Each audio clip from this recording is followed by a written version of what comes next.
আপনাদের ভিতরে অনেকের ভুল ধারণা আছে যে মানুষের লাইফে সত্যিকারের বন্ধু বলতে কিছু হয় না, মানে সত্যিকারের বন্ধু হয় না, সবই স্বার্থপর, সবই স্বার্থের পাগল, সব নিজের নিজের স্বার্থ নিয়ে বোঝে, কেউ কারোর পাশে থাকে না। আপনার ধারণা আছে এটা, আসলে এটা পরিপূর্ণটাই এটা ভুল ধারণা, এটা পুরোটাই একটি ভুল ধারণা।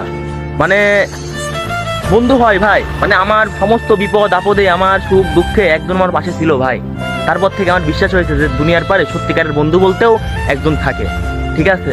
তো তাকে আমি এই মুহূর্তে আপনাদেরকে দেখাতে চলেছি বন্ধু কাকে বলে। এই তো দেখেন গাইজ, এই দেখেন বন্ধু এই মুহূর্তে ঘুমাচ্ছে, ঠিক আছে? ও খুব আরামে ঘুম পাচ্ছে, দেখতে পাচ্ছেন আপনারা, ওকে একটু ফোকাস করেন। আসলে মানে কি বলবো, আসলে এরকমই আসলে বন্ধু হয়। এটা দেখতে পাচ্ছেন আমার এক হচ্ছে বোকাচোদা একটা স্বার্থপর ছোট ভাই, মানে এদের কথা কিছু বলার নাই, ঠিক আছে? এরা প্রয়োজন ছাড়া আসবে না ভাই, ঠিক আছে? এদের কথা কিছু বলার নাই। তো যেটা বলতেছিলাম, ঠিক আছে, পৃথিবীর পারে বন্ধু অবশ্যই থাকে, কিন্তু বন্ধু চিনতে হবে, না চিনলে হবে না।